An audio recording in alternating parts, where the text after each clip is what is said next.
8 shtete anëtare të Bashkimit Evropian, Austria, Italia, Kroacia, Slovenia, Hungaria, Republika Çeke, Slovakia dhe Greqia kanë dalë me një dokument të përbashkët ku kërkojnë që procesi i zgjerimit të BE-s të mos ngarkohet me kushte të reja për vendet kandidate. Ato vlerësojnë se rregullat e pranimit dhe mekanizmat e monitorimit duhet të jenë të drejta, të kufizuara në kohë dhe të bazohen në kritere objektive. Sipas tyre, vendosja e pengesave të reja politike ose institucionale rrezikon të zbejë besimin e vendeve kandidate në procesin e integrimit dhe të dobësojë ndikimin e Bashkimit Evropian në rajon.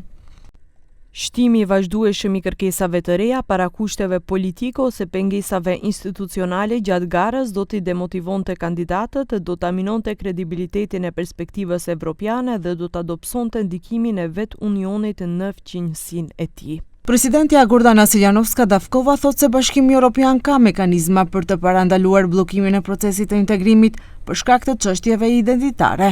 Sipas saj, Maqedonia mbetet një proces antarësimi i bazuar në kriteret të BE-s dhe jo në mosmarrëveshjen dypalshe. E për këto thuhet që duhet vullnet i mirë.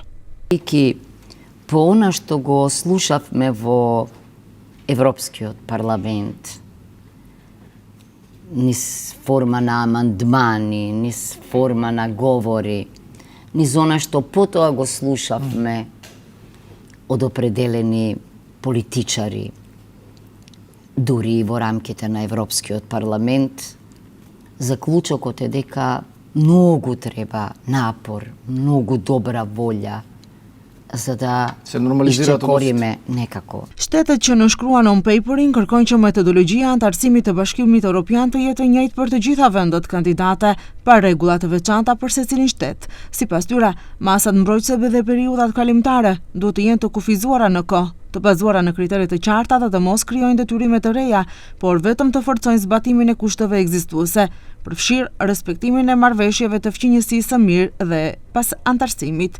Nënshkruesët e non-paperit, në mesin e të cilave është edhe Greqia, thonë se kjo nuk do të krijojë detyrime të reja, por do t'i përforcojë detyrimet që janë pjesë integrale e kushteve mbi të cilat bazohet antarësimi.